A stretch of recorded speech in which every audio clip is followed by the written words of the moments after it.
সবার আগে বাংলাদেশ নামে একটি কনসার্ট হয়েছে ঢাকায়। নিশ্চয়ই আপনারা অনলাইনে দেখেছেন অথবা ফিজিক্যালিও কেউ কেউ দেখেছেন, হয়তো টিভিতেও দেখেছেন। এই সবার আগে বাংলাদেশ কনসার্টটা কেন বা কিভাবে হয়েছিল? দেখুন, আহ স্বৈরাচার, এই যে পলাতক যে স্বৈরাচার পালিয়ে যে গিয়েছে, আমরা গত 15 বছরে দেখলাম যে কিছু হলেই ওদের এই পার্শ্ববর্তী দেশ থেকে শিল্পী আসে, আমাদের শিল্পীদের কোনো খবর টবর নাই।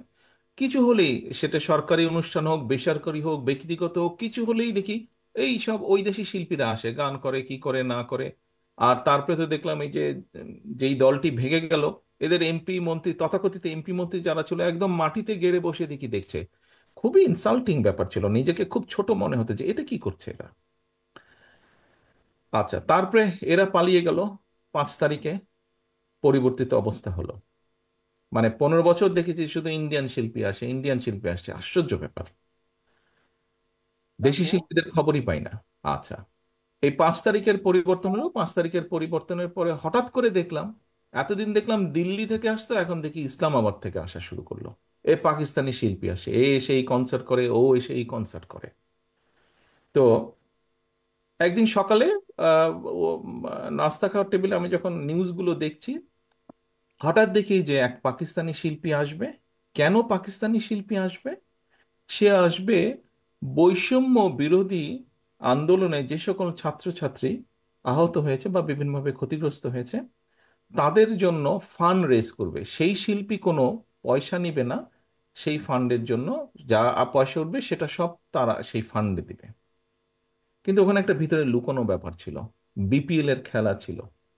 সেই বিপিএল এর খেলার নাম করে সেখান থেকে পত্রিকার নিউজে যা আমি দেখলাম, 3.5 কোটি টাকা সে নিয়ে যাবে বা নিয়ে গিয়েছে। সকালে নিউজটা দেখার পরে আমার খুব মেজাজ খারাপ করলো, খুব বিরক্ত লাগলো। আমি তখন আমাদের দলের যারা এই কালচারাল লাইনে যারা কয়েকজন জড়িত আছে, এরকম কয়েকজনকে আমি ডাকলাম। আমি ডেকে বললাম যে দেখো, সামনে 16ই ডিসেম্বর আমি একটি কনসার্টের আয়োজন করতে চাই ঢাকা শহরে। তো কিন্তু ওই কনসার্টের বৈশিষ্ট্য হতে হবে সব বাংলাদেশি শিল্পী থাকবে, এবং শুধু বাংলাদেশি শিল্পী। নর্মালি কনসার্ট বলতে আমরা বুঝি যে সাধারণত ব্যান্ড সঙ্গীত যারা হয় তাদেরটাই, তাদের অনুষ্ঠানকে আমরা কনসার্ট বলি। আমি বললাম যে না, এখানে শুধু ব্যান্ড সঙ্গীত থাকবে না, আমাদের বিভিন্ন ধরনের বাউল থাকবে, আমাদের পল্লীগীতি থাকবে, আমাদের আধুনিক গান থাকবে। অর্থাৎ আমাদের দেশে কম বেশি যারা শিল্পী, বিভিন্ন ধরনের, সব ধরনের শিল্পী থাকবে। বিকাল থেকে অনুষ্ঠান শুরু হবে। কোথায় করবে, কোথায় করবে আলোচনা করে তখন আমিই বললাম যে কেন আমরা মানিক মিয়ার সামনে করলে সমস্যা কি হয়? আমাদের তো বিজয় দিবস। তো মানিক মিয়ার সামনে যদি বড় রাস্তাটা করি, মানুষজন আসবে, ও গান শুনবে ওই দিন, এবং এটার সাথে একটা সামঞ্জস্যপূর্ণ থাকবে। আলহামদুলিল্লাহ, আমরা অনুষ্ঠানটি আয়োজন করেছিলাম, এবং আলহামদুলিল্লাহ এখন পর্যন্ত কনসার্ট বলতে যা বোঝায়, বাংলাদেশের সবচেয়ে বৃহৎ কনসার্ট হয়েছে এটা। সবচেয়ে বৃহৎ কনসার্ট অনুষ্ঠান করতে পেরেছি আমরা।